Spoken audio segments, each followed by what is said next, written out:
Imagine a world where shipping containers grind to a halt, supply chains freeze overnight, and the price of your new smartphone jumps by $200 without warning. The reason? A single trade truce between the United States and China is teetering on the edge, and the decisions made in the next few months may permanently reshape the global economy. What happens if the world's two biggest economies can't agree, and what aren't they telling us about the real risks behind this fragile peace?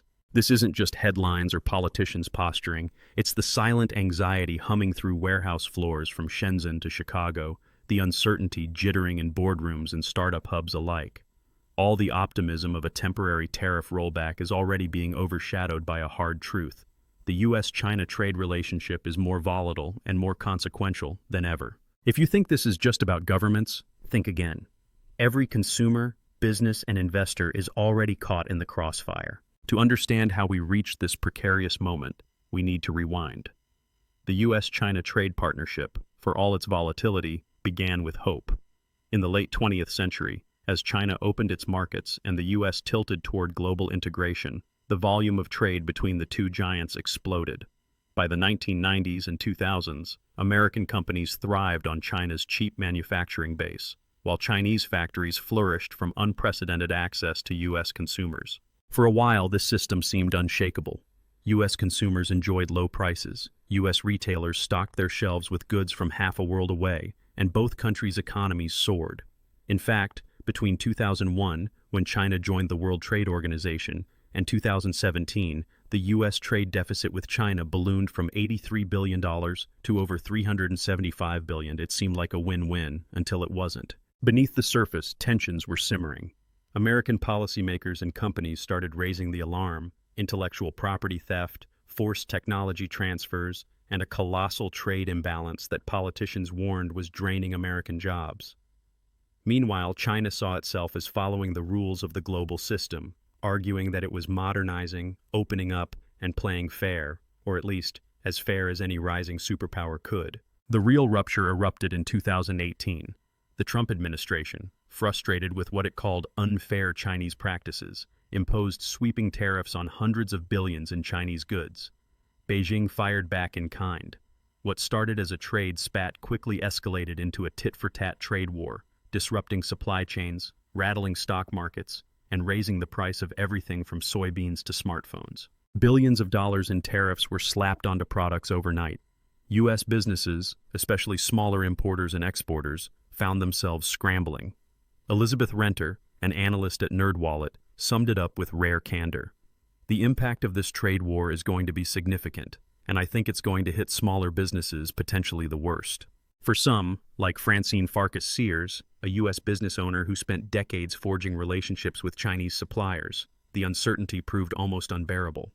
The steep and shifting tariffs, she warned, are threatening to unwind decades-forged relationships and make her business unsustainable. The world watched, waiting for one side to blink. A brief moment of hope arrived in January 2020 with the so-called Phase 1 agreement. Tariffs eased slightly, promises were made, and the tone softened. But behind the scenes, experts like Orville Schell at the Asia Society were cautious. Once these things get unraveled and you get a sort of tit-for-tat punitive retaliatory cycle going, they're difficult to stop. Then came 2022, and with it a new wave of uncertainty. The U.S. trade deficit with China, though slightly narrowed, remained stubbornly high, standing at $295.4 billion in 2024, enough to fuel another political firestorm. Meanwhile, technology disputes, from 5G to semiconductors, spilled over into national security, pulling allies and competitors into the fray. And now, in 2025, a new truce has arrived, but it may be the most fragile yet. As of May 12th, both sides agreed to roll back tariffs temporarily for 90 days. The U.S. slashed tariffs on Chinese goods from an eye-watering 145% down to 30%. China cut its duties on U.S. goods from 125% to just 10%. On the surface, this looks like progress, but the deeper story is far more complicated. First, the tariff reductions are only temporary, set to expire in August. Negotiators have just 90 days to hammer out a real deal, or brace for another round of economic warfare. The clock is ticking, and with each passing week, the risk of miscalculation grows. Second, despite these headline reductions, hidden sources of tension are still festering. Chinese exporters, facing even a 30% tariff, have become masters of evasion, under-invoicing shipments, rerouting goods, and using shell companies to dodge detection. The U.S. Customs Service is now cracking down, eliminating exemptions and subjecting every shipment from China and Hong Kong, no matter how small, to additional duties. U.S. Treasury Secretary Scott Bessent put it bluntly, "Neither side wants to be decoupled, and what have occurred with these very high tariffs was an equivalent of an embargo." The result? Even after the announced reductions, the effective tariff rate on Chinese imports into the U.S. stood at 31.8% as of mid-May, while China's taxes on U.S. goods averaged 32.6%, both well above pre-Trump levels. For businesses, this means uncertainty is the new normal. Entrepreneurs who rely on a predictable, rules-based trade system are increasingly nervous. Some are moving supply chains to Vietnam or Mexico, hoping to dodge the crossfire. Others are hunkering down, calculating just how much longer they can last if tariffs snap back to full strength. And the problems don't end with tariffs. The U.S. has flatly refused to lift tariffs related to fentanyl, the synthetic opioid fueling an addiction crisis at home. According to Kellyanne Shaw, a former U.S. trade official, China has been a principal target of political concern on that issue, fentanyl. This single issue sits like a grenade in the middle of broader trade talks, threatening to blow up negotiations at any moment. Meanwhile, geopolitical suspicion is bleeding into economic policy. The U.S. is now auditing the Panama Ports Company, run by Chinese interests out of the Panama Canal, amid deep worries about Chinese influence in critical shipping lanes. If the U.S. finds evidence of unfair practices, it could spark an entirely new front in the trade dispute, with ripple effects on global logistics. Even traditional allies aren't immune. The U.S. is mulling reciprocal tariffs. If Europe, Japan, or Brazil levy high duties on American goods, the U.S. might strike back in kind, triggering a cascade of new trade disputes with friends as well as foes. In this tense environment, one thing is clear: trust is in short supply. Former U.S. Ambassador Michael McFaul calls the persistent lack of direct communication between President Biden and President Xi Jinping horrible. Nearly 4 months into a new U.S. administration, and the two leaders haven't even spoken directly, raising concerns that misunderstandings and political theater could derail the tiny progress that's been made. And all the while, the ticking clock of the 90-day truce grows louder. That deadline in August looms like a thundercloud. If negotiators fail, tariffs could rocket back to levels unseen since the worst days of the trade war. Supply chains would snap, prices would surge, and companies around the world would scramble for alternatives. Joseph Briggs of Goldman Sachs warns, "The incentive to underreport always exists while tariffs are in place." In other words, as long as threats of economic punishment persist, business will respond in unpredictable and sometimes illegal ways. But even if the truce holds, there's no guarantee the underlying issues can or will be resolved. From technology theft to market access and mounting national security anxieties, the U.S. and China remain locked in a tug-of-war that no handshake alone can settle. This story isn't just about economics. It's about trust, power, and who will set the rules for the 21st century global order. As Gene Soroka, executive director of the Port of Los Angeles, observes, "I don't see this as the purchase manager all of the sudden saying, 'Hey, it's 30%, I'm going to buy everything I can.' In other words, even a temporary peace can leave everyone paralyzed." To make matters even more volatile, politics loom large on both sides. With the U.S. presidential election approaching, the trade war has become political dynamite. Candidates brandish promises to get tough on China, while Chinese leaders, wary of being embarrassed at home, double down on protecting their national interests. Each side talks tough, but neither can afford a full-scale decoupling, at least, not yet. Foreign governments, too, are being pulled into the fray. The U.S. is increasing pressure on its allies to ramp up law enforcement at ports and borders.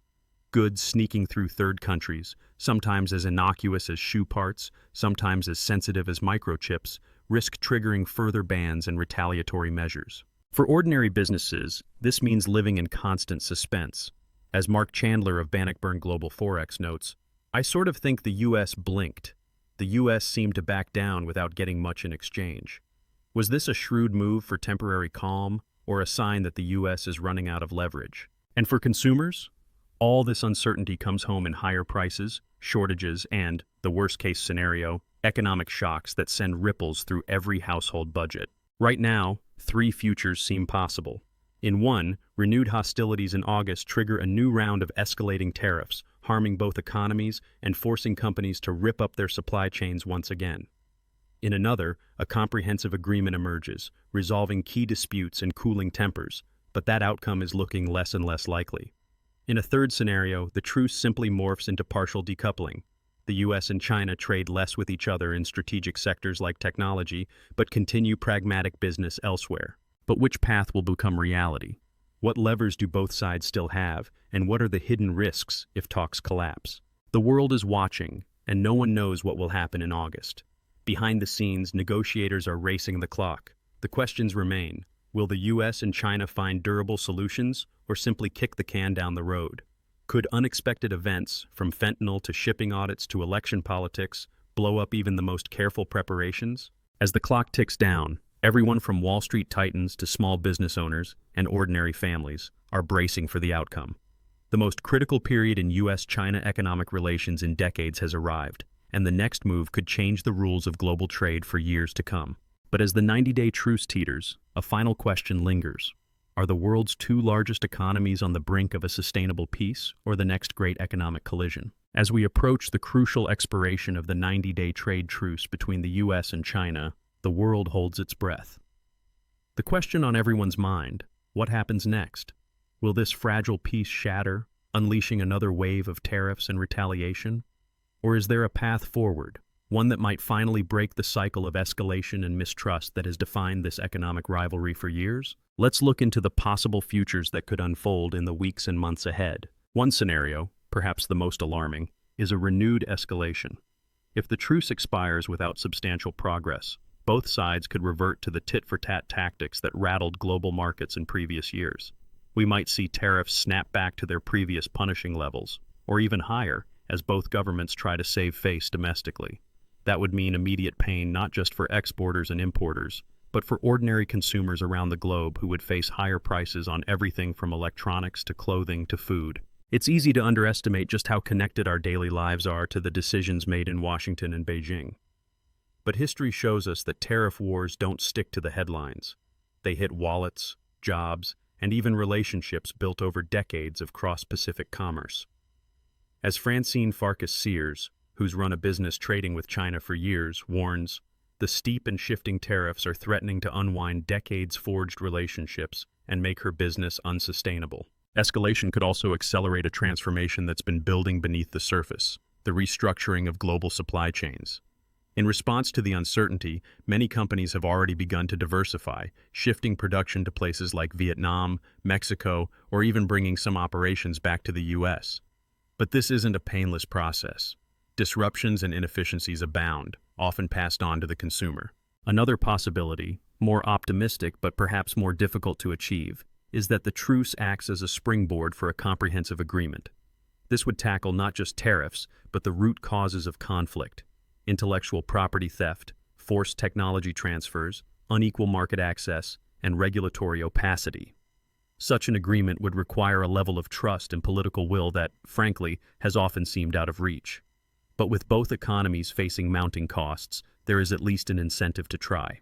Scott Bessent, the U.S. Treasury Secretary, put it plainly: neither side wants to be decoupled, and what have occurred with these very high tariffs was an equivalent of an embargo. The desire to avoid a true economic divorce could draw both sides toward real compromise if their leaders are willing to make the necessary political sacrifices. But let's not be naive. Some experts, like Christopher Hodge of Natixis, see the recent de-escalation as inevitable, but doubt that there's anything durable in the current talks. In other words, both sides might simply be buying time, with no intention to resolve the underlying issues. This leads to a third scenario: partial decoupling. Instead of a full-blown trade war or a sweeping agreement, we might see the relationship evolve into what some call selective separation. Critical sectors, especially technology, could become battlegrounds for competition and restricted trade, while more routine goods keep moving, albeit under more scrutiny and higher costs. This would create a new normal of uncertainty, with businesses constantly adjusting strategies and consumers facing unpredictable prices. The coming U.S. presidential election adds another unknown variable to the mix. Political rhetoric on both sides could harden positions. If the next administration chooses a more hawkish stance, talks could collapse, and punitive actions could return to the forefront. Conversely, a pragmatic leadership willing to absorb some domestic criticism might find an opening for real progress. The world will be watching every policy speech, every debate, looking for hints at which way the wind is blowing. Meanwhile, China is hardly passive. If U.S. tariffs remain high or even increase, China's likely play is to double down on its domestic market and deepen ties with other trade partners, including rapidly growing economies in Latin America, Africa, and Southeast Asia. Already we've seen a flurry of deals between China and Brazil, for instance. This diversification is a clear signal. China is preparing for a future where access to the U.S. market is no longer guaranteed. But even if Beijing tries to pivot, the consequences for both sides will be profound. For the U.S., losing easy access to Chinese manufacturing capacity and consumer markets could mean higher costs and lost opportunities for American companies. For China, losing U.S. demand and technology could slow growth just as it seeks to cement its place as a global economic superpower. All this leaves the world's exporters, importers, investors, and average citizens playing an uncomfortable waiting game. As Elizabeth Renter from NerdWallet said, the impact of this trade war is going to be significant, and I think it's going to hit smaller businesses, potentially the worst. For entrepreneurs without the resources to navigate complex tariff codes or move factories overseas, the uncertainty is paralyzing. Complicating matters further is the issue of enforcement and evasion. As the U.S. cracks down on tariff loopholes, Chinese exporters are finding new ways to evade duties, under-invoicing, mislabeling cargo, and using shell companies. The U.S., in turn, is pressuring global partners to tighten export controls at their own ports, even launching audits of key strategic assets like the Panama Ports Company, which handles freight near the vital Panama Canal. This shadow game is likely to intensify if tariffs go back up, a cat-and-mouse struggle that drains resources and breeds mistrust. So where does this leave you, the viewer? What can you actually do in the face of such large-scale forces? First, recognize that this is not simply a battle between two distant governments. The U.S.-China trade war, and whatever comes after, shapes the prices you pay, the products you buy, and the job market you navigate. Even if you don't buy imported electronics or run a business, ripple effects touch everything from food costs to the health of the global economy. Second, if you're an entrepreneur or work for a company involved in international trade, now is the time to stress test your supply chains. That means identifying vulnerable points, single-source suppliers, reliance on specific regions, and building alternatives. Diversification is no longer just a buzzword, it's a lifeline. The companies that survived earlier rounds of tariffs were those who moved quickly to adapt, shifting logistics and seeking new partners before bottlenecks became crises. Third, be wary of the true cost of low prices. When tariffs rise or fall suddenly, those savings can be wiped out overnight. Consider the value of reliability, reputation, and long-term relationships when making purchasing decisions, whether in business or in your personal life. Fourth, stay informed and engaged. Policy moves in Washington and Beijing can seem opaque and distant, but their consequences are very real and immediate. Follow credible news sources, listen to multiple perspectives, and hold elected officials accountable for the ripple effects of their decisions. The more informed you are, the more resilient you can be in an unpredictable world. Fifth, for those considering careers or investments, look to sectors and regions that offer adaptability. Some industries, like tech, logistics, and alternative manufacturing, may see growth as businesses diversify. Others may suffer from prolonged uncertainty. Understanding the risks and having a flexible mindset will be key, whether you're an employee, investor, or entrepreneur. Finally, remember the lesson that history has taught us time and again. Economic walls don't guarantee safety. They often breed new threats. In a world as interconnected as ours, the costs of conflict are not always obvious in the first headlines, but they always find their way home in the end. So, can the U.S. and China break the cycle of mistrust and conflict? The answer, candidly, is far from certain. The structural divides over technology, values, market access, and geopolitical influence run deep. The incentives to escalate, at least in the short term, remain strong on both sides. Elections, public opinion, and unforeseen crises could tip the scales toward another round of confrontation. But there are also reasons to hope. The simple truth is that the U.S. and China, for all their rivalries, remain deeply intertwined. Their economies are blended in ways that neither government truly wishes to unravel. As Scott Bessent observed, neither side wants to be decoupled. The pain of previous escalations lingers, shaping decisions in both capitals, and creating an incentive, if not to become friends, at least to avoid becoming enemies. In the end, it may come down to leadership. Direct dialogue, as former U.S. Ambassador Michael McFaul emphasized, is not just a diplomatic formality. It can make the difference between crisis and compromise. As the clock runs down, the pressure on Washington and Beijing to pick up the phone, to move beyond public posturing, and to hammer out real, lasting solutions has never been higher. Here's a secret fact that's rarely discussed. Behind every high-level negotiation and trade announcement, armies of lawyers, customs brokers, and business people are waging quiet battles every day. The headlines may focus on presidents and tariffs, but the real fate of global trade will be decided in backrooms, ports, warehouse floors, and small offices. These unsung actors, maybe people like you, are the ones who will ultimately shape whether the wounds of trade war are healed or whether they fester into something worse. So, as the August deadline approaches and the world watches nervously, remember, this story isn't just playing out in faraway capitals. It's happening all around us, invisible but impactful, shaping the future we will all share. If you found this analysis helpful, or if you've got your own perspective on how the US and China should handle their economic rivalry, leave a comment below. How has the trade war affected your job, your business, or your daily life? What scenario do you think is most likely? Hit the like button if you want us to keep bringing you deep dives on global economics, subscribe to stay informed, and share this video with anyone who wants to understand the real stakes behind the headlines. The future is uncertain, but together, we can be prepared. Thanks for watching and stay tuned for our next episode. Because in the battle for economic supremacy, knowledge isn't just power, it's protection.